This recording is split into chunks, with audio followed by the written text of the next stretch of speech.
Hello, everybody, and welcome to Sonder Media. I'm Jade, and today I'm speaking with a producer and artist who has helped shape indie music. A lot of people first came across him with his work with The Strokes on Is This It and Room on Fire, which together have sold millions of copies worldwide. But his career goes far beyond that. Built around capturing performance over perfection, he also has a strong body of solo work that shows his own creative voice through producing for other artists. I'm glad and honored to be speaking with Mr. Gordon Raphael.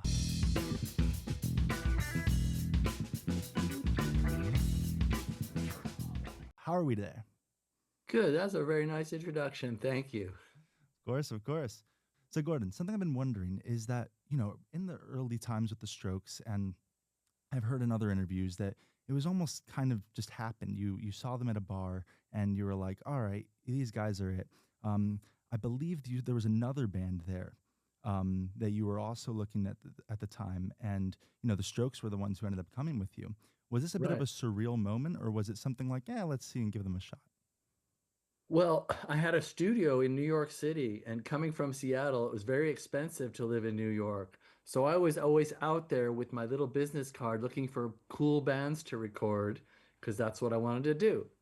And there were two bands I saw that night at Luna Lounge. The Strokes was one. And they came, and it wasn't like surreal to begin with. It was just like, okay, they're very serious. It sounds really good. We made some songs, three songs together. But then what became surreal is they started to get a lot of attention with those songs. Like they started touring in England even before they even played big shows in New York, and they were getting signed on record labels and being written about in magazines. That was completely unexpected and surreal. And in the moment, I believe in the beforehand, you were, joining bands and every now and then, and you were really getting into the production side of things. So for you yourself, how was this as a producer to be experiencing all this? Well, to be a little correcting, I started playing live music in bands when I was 13 years old, okay? So I was playing in bands and rocking out in clubs and high schools and whatever for a couple decades. And then I met the Strokes, when I was living in New York. And it was a fantastic feeling because I'd already been in a signed band that was touring and going on like TV shows on late night TV in America. So I had a kind of a little bit of success there. But then all of a sudden, when the Strokes were being talked about around the world, that made me feel like, wow, something's really going to happen with my career because I've never been part of something so popular before. And the production side of things that you did on Is This It and Room on Fire, it was something very unique at the time. It was something, as I've heard you say before, a lot more on capturing performance rather than perfection. And on that side of performance, what kind of drove you to want to just, get the sound out there rather than focus on every intricate detail? Well, I was very interested in performance and cool sounds. And let me tell you something. Every one of those boys that were 21 or 23 years old in the Strokes, they were focused on perfection. They were focused on not one note could be late or early, not one note could be too loud or too soft, and it had to be perfect. They were really into perfection, but I was more like, hey, just play, make sure they're comfortable. Um, they were way more, concerned about perfection than me. And do you think the side of let's just capture the performance was what kind of shaped that unique New York basement sound? Well, there were a few things that shaped the sound that to do what you said, which is the first thing they told me when I was having a conversation with them in my studio is they said, whatever's going on in other studios with bands, that's what we don't want to do.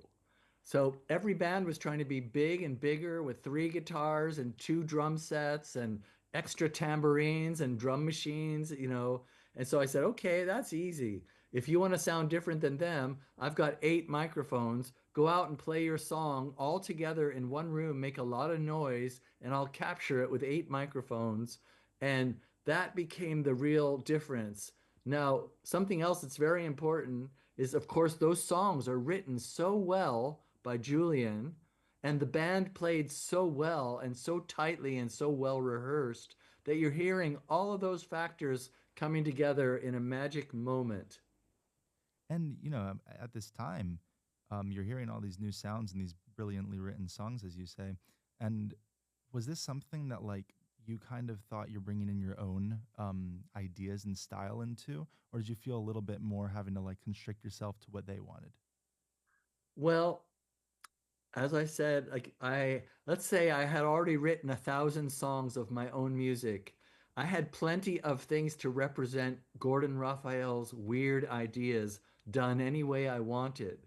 So now that I'm a producer for other bands, I realized that when I was 19 and 20, what I wanted was somebody to listen to me, someone to take my ideas seriously.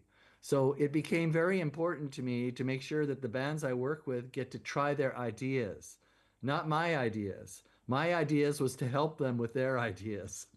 And you think that your ideas ever did blossom? I mean, I know you have, sleep on the radio, and I've really enjoyed listening to a lot of your solo work preparing for this interview, Hmm. and hearing it. Thank you. And I've been hearing it very like stripped down to what you usually do with production wise. So, is there a reason that you kind of stick to a more stripped down side of things when doing your own music rather than others? I think that you ought to listen to this record. I don't know, let's see. Some of my later stuff, like I have very big productions, and even my first couple records in the 1980s, I had a lot of production on it, like many, many layers and really giant sound. So I think I have a wide variety. I have 20 albums out right now, and am I successful? Well, I'm successful because my music sounds exactly the way I wanted, and I'm not like embarrassed by it. I think it's really ballsy. My ideas are out front. But am I popular? No, but that's okay. I mean, yeah. Personally, here at Sonder, we're a bunch of run by fans for fans, and we're all about what it is for yourself and all that. I don't really want to Yeah. measure things by popularity ever because there's so many Mhm. things that'll just go underlooked due to how the corporate side of music works. And I Right. know that you probably had a lot of experience with this, with a lot of the bands you've worked with and people that you produced for. And how do you kind of talk to people and be like, hey, let's do this for what you want, not for what others want? Well, I think at this point, people come to me because they know that I'm not going to interfere and tell them no and tell them we have a better idea in the studio. I'm kind of have a reputation for listening to people and they leave with a smile on their face because they got to do their music the way they want. So luckily, even to this day, I still get a lot of calls from bands to work with them because of this, and that's a nice reputation to have. A lot of the times people reference your work with the Strokes and see that as a lot of the work that you've done. But is there something other than that which you feel maybe not more proud of, but something that you really think a lot of your vision has really Yeah. shined through? There's a couple other than all my stuff, of course. Like I did that Regina Spektor album called Soviet Kitsch, which is basically a grand piano and human voice being played live. That is one of the greatest things I ever worked on, and it was a real joy. And it's a really weird album. I recommend everybody check that out. It's a completely different side, but when the Strokes heard that, they took her on tour. So, she toured on Room on Fire. And then there's a band from Mallorca, Spain that I recorded called Satellites. And there's an album called Our Very Bright Darkness. And that was a masterpiece. And I did that about a month or two before I met the Strokes. And with Regina Spektor, that was very similar to the time of "Is This It" coming out. It was, I believe, it was around 2002 during those recording sessions in New York, and It was a little later, like a maybe little later. 2003. Okay. Um, but it's like right after I recorded Regina, I recorded Room on Fire. And do So you it's think right in any between influence those came two. in? Do you think any influence came into "Room on Fire" from the sessions with Regina Spektor? No, because it wasn't until almost the end of those sessions that I said, "Hey, Julian, you want to hear something I recorded?" And he looked at me like, "You're going to play me music? That's not a very good idea." But I said, "Just check this out." And he absolutely loved it. So I don't think it influenced his music on that album, but he definitely was excited to hear it.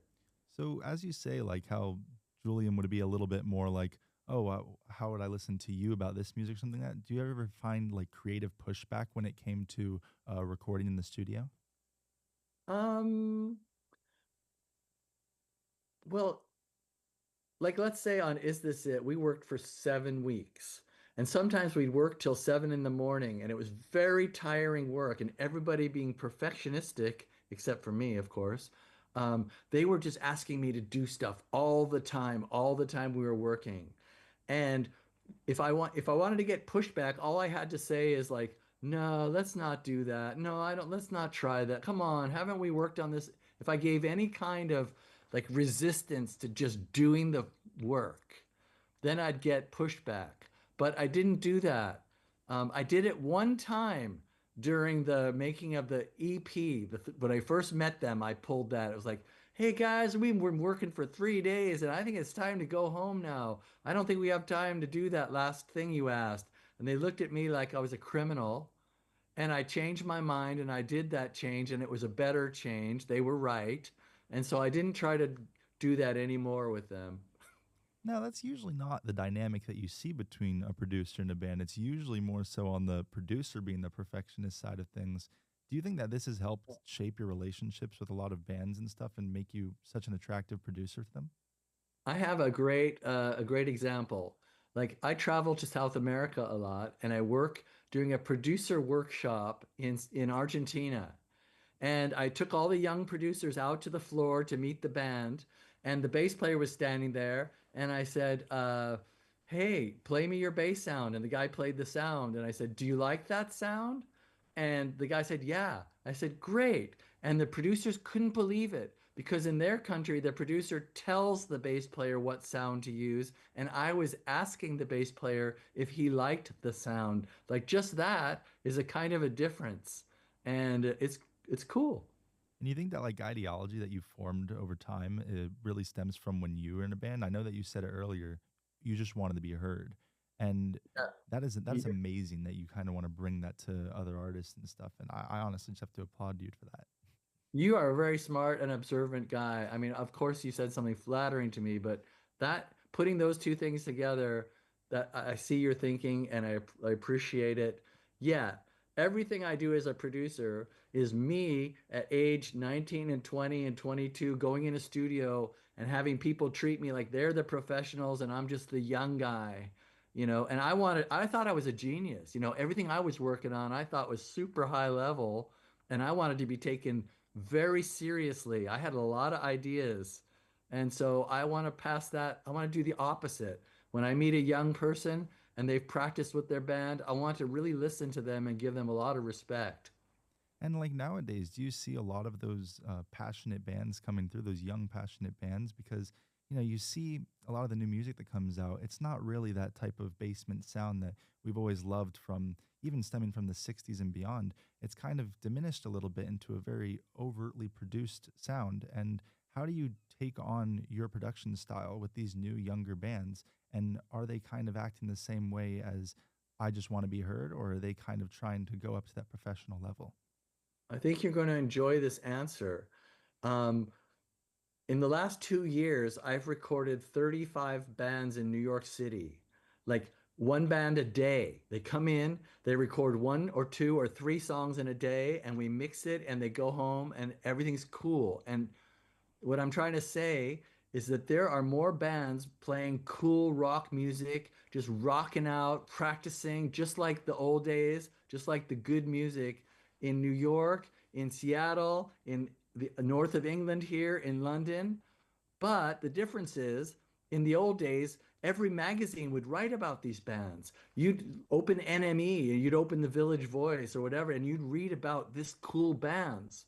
Now it's like the corporations with the, kind of owning the channels or hyping out stuff online. You only see certain polished acts that have enough zeros after their followers so that corporations are kind of interested in them. So I think we're just not getting the media coverage like we used to, and the word's not getting out. But the good news is there's an infection of wild young bands all over the world, every country, Indonesia, Mexico. Believe me, it's like really kicking off. It's just you have to be in the local scene to see it. And I know that you're no stranger to those local scenes. You've been all across the world. I know that you lived in Germany at some point, in Mexico, and now in England, and obviously, Seattle and New York. So, Yeah. in these local scenes, are you seeing any bands that are prospects to you that you're like, oh, wow, this could be the next big thing? Well, once again, I have worked with a lot of bands. I'll just shout one out. There's this band in New York City called Cab Ellis, okay?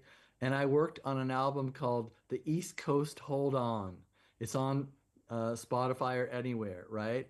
And they are so good that if they would have happened in the 60s, 70s, 80s, 90s, and early 00s, they'd be the most popular, they'd be gods on earth, okay?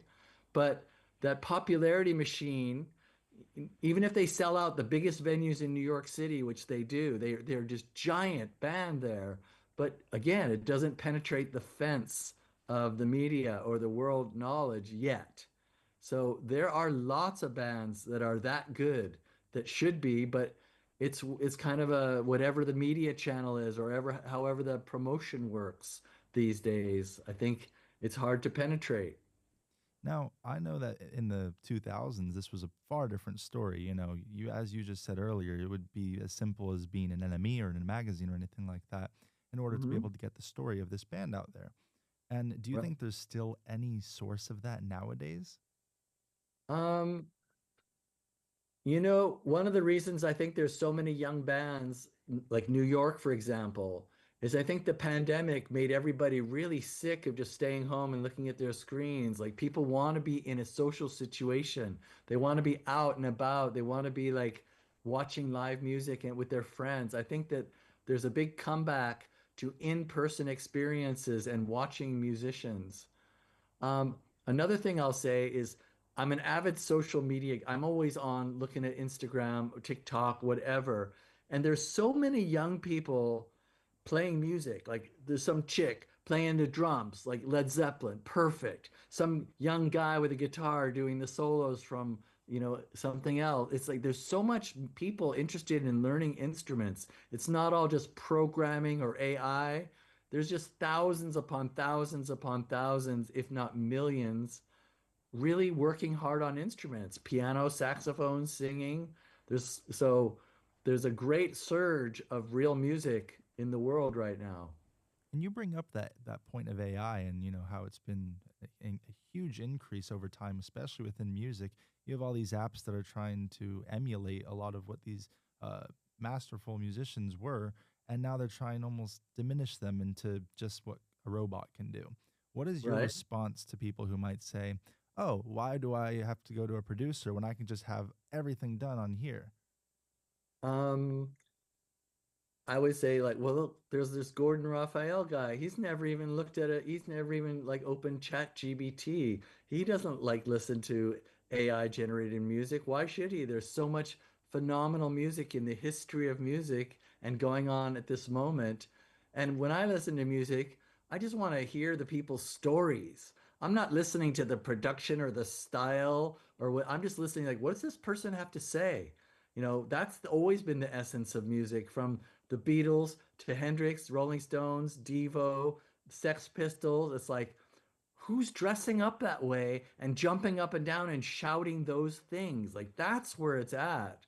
It's a direct right from spirit to sound.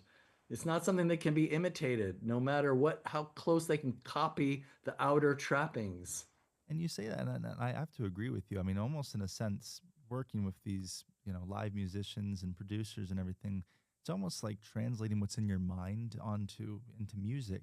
And I know that you're probably a big proprietor of that, and the producer being somewhat of a translator of exactly what that band wants to see. And how have you used that craft throughout your work? Um, Once again, like if some musician walks in the studio and the way I have it set up makes them feel very comfortable and they're not worried because they can't hear their sound properly or when they're wearing the headphones to sing, it's not like it's a weak sound and one ear's off and it's got to be really supportive to do creative work. And as a musician and a creative person, I know exactly what to pay attention to. So everybody just has the biggest opportunity to cut loose and really scream out or play their part. They're not nervous and they're not shy and they're not wondering if it's okay. They just feel really supported. And you've built that environment among many of the people that you've worked with, and I know especially with the Strokes that was one of the appealing things in the first album with Is This It. When it came to being on Room on Fire, was there any differences that you saw with the recording the first album to the second album, based on, you guys already know each other at this time? It's a new level of fame, and you're ready to be like, all right, what do we got to do now? Right. Well, one thing that was interesting is by the time I was recording Room on Fire, I had moved to London. And so I didn't have my studio in New York, and they wanted me to decorate the new studio, which was a super pro studio. They wanted me to spend some time before they got there, like making curtains, having the same person like make it purple velvet curtains and the same and Christmas lights and make it look as much like my old studio as possible. So that was one thing.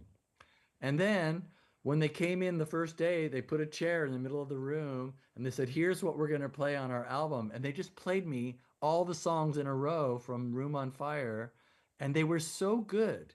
They had been touring for 2 years and they were monstrously better musicians, every one of them, than they were 2 years before. They were kind of kids in a basement that were very talented and they could play real well. But when I saw them after 2 years for Room on Fire, they were monster musicians. And was it kind of like a proud dad moment in a way, seeing them, evolve from Is This It to Room on Fire? I think I was on stage on the side of the stage when they were playing a huge festival in Scotland one day, like on one of their early tours.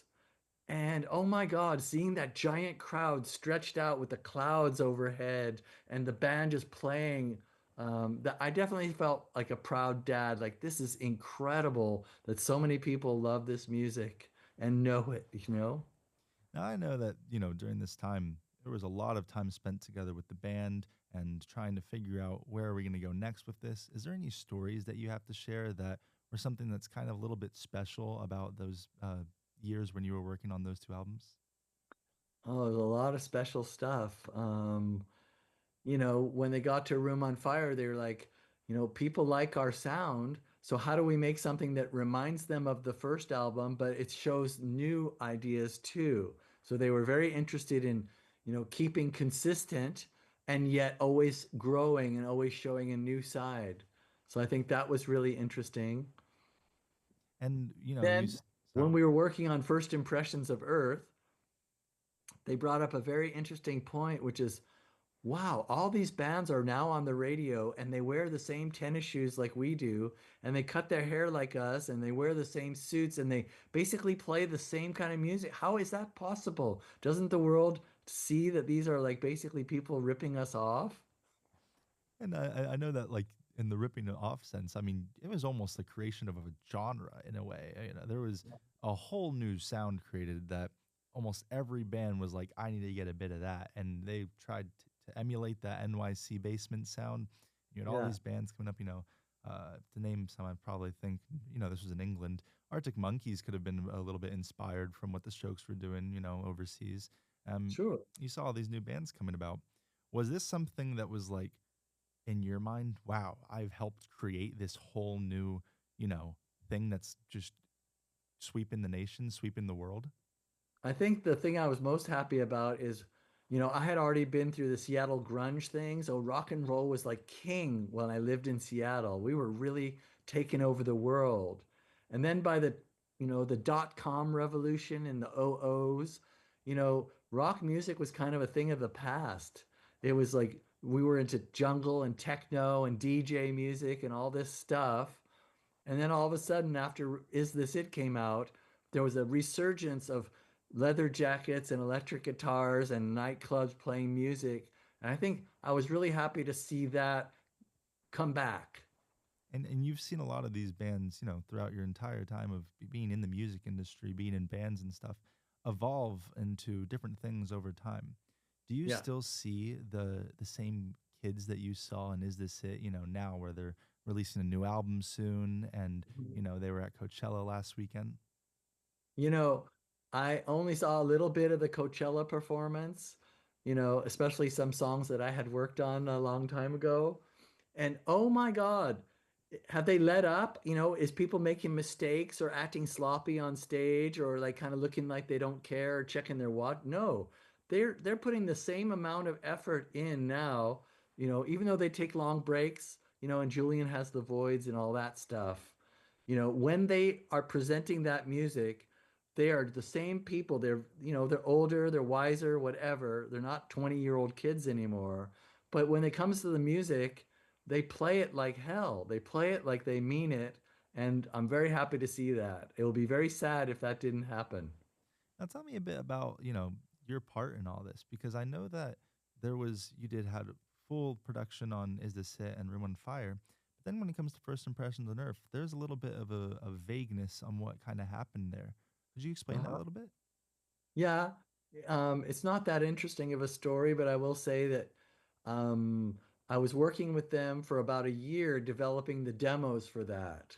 And then when it came time to make the album, I started it, but they wanted to use another producer named David Kahn, who had been working with Sean Lennon and Paul McCartney. And so they just talked to me and they said, "Hey, we kind of want to try something different on this album." And yeah, I was a little sad when I lost that job, but really good things happened for me and really good things happened for them. So in the end, it was all fine. And do you think that chapter is closed of ever working again with the Strokes, or do you think there's any chance of it? Well, maybe when I get my studio in Costa Rica next to Rick Rubin's, they'll want to come have a holiday and record with me. We'll see. I'm keeping the door open. That's great. And you've been seeing a lot of bands now. Then you've been on to way more things since I know that you've worked with Phobia in Mexico, and you've kind of been a little bit of a world traveler with your production. And do you think that you've kind of gained a lot of new music knowledge that you might not have had before being in all these different countries now? Um, I mean, in Argentina, I learned the history of their music and I learned why they love rock and roll all the way through the OOs and the mid OOs, which the rest of the world had kind of gone back to more pop music and stuff. But Argentina was rocking the guitar flag even through then. So I learned a lot about history and culture, and I made a lot of friends in other places, which is really special and, lifelong friends. And where do you've worked with all these bands and from different places. Where do you see the overall uh, like scope of music going in the future? Do you see it changing genres every now and then, or do you see rock making a comeback as you might have not thought possible in the early 2000s? I don't know. I really don't know. There's, it's a very exciting time because people can make a lot of really cool music in their house. And, I'm just looking at people online all the time doing performances. Sometimes they just have music playing and they're just doing actions or showing fashions or makeup or attitudes. And, we have a whole wide world of creativity of which music is a part, and it's kind of exploding. And people have a lot to talk about now. The world never stops being weird and beautiful and awful. It was always that way in the 60s, the 70s. The names have changed, the geographic locations have changed, but it's always been like a weird mixture, this life. And I think that influences our music and our films and things like that. So I really can't say what's going to happen and how it's going to emerge, but I know there's a lot of creativity still in humanity left. Now, with that creativity, we've actually had a lot of creative questions that we've seen throughout different forums online that were for you. And one of those questions were, you know, with a lot of the time that people will accredit you to, oh, the Strokes and Phobia and all that, what do you think is the pinnacle of your career? The pinnacle of my career. Oh my God, that is a fantastic question. Well, I won't go into all the details, but one night when I was 19 years old, I had just played a show with my band in a college gymnasium, okay, in Washington State. And when everybody else went to bed, I put on my headphones and I plugged it into my synthesizer and I just started turning the knobs in the dark, listening to the sounds. And all of a sudden my synthesizer started talking to me in a strange voice that was like a cat and wind noises at the same time. And it told me the secrets of how the synthesizer worked.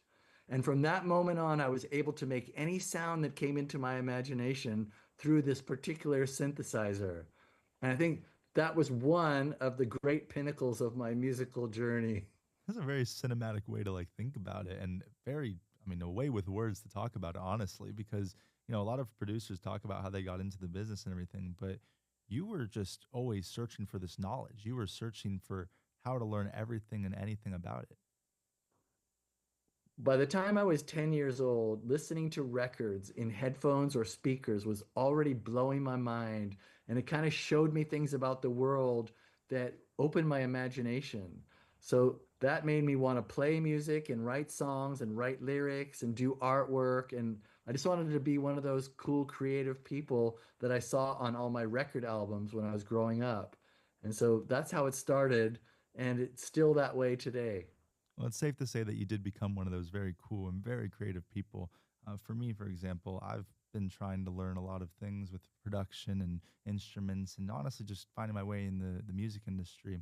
And as soon as I was found that we'd have this interview with you, I was ecstatic. I was thinking, oh my God, this is, I've been grew up with the Strokes. Now I'm thinking one of the people that helped, create this sound, and then listening to your other work. It is fascinating. And I just want to say a huge thank you from me and all of us at Sonder Media for joining our show today. Well, thanks for calling me up and being interested in my work. That's Of very course. cool. That was Mr. Gordon Raphael, producer and artist. Thank you for joining us, and have a great day.